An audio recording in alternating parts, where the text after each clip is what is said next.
ខ្ញុំមានរូបនេះមួយចង់ប្រាប់រូបពីរនេះមើលទៅឃើញយ៉ាងម៉េចដែរដោយសារតែនឹងជាថ្មីដៃដែលខ្ញុំគូបានផ្នែកនេះមិនមែនកាយទេណាផ្នែកនេះគឺផ្នែកមโนសញ្ចេតនាផ្នែកស្នេហាដោយក្តីស្រឡាញ់នេះក៏ដូចគ្នាដែរហើយថ្ពាល់នេះជាថ្ពាល់ដ៏អស្ចារ្យជាថ្ពាល់ស្នេហាទើបតែមានថ្មី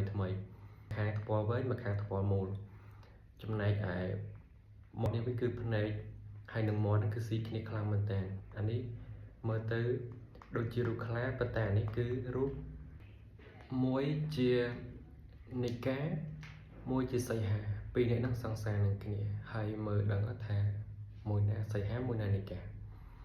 ដោយសារស្រឡាញ់គ្នាយូរហើយឥឡូវខ្ញុំទៅតែរកឃើញពីរនាក់នឹងជាស្នេហាអមតៈ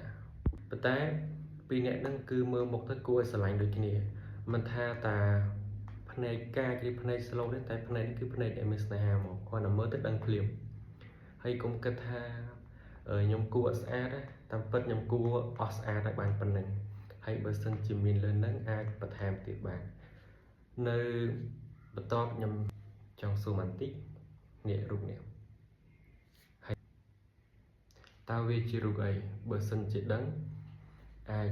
ប្រាប់ខ្ញុំបាន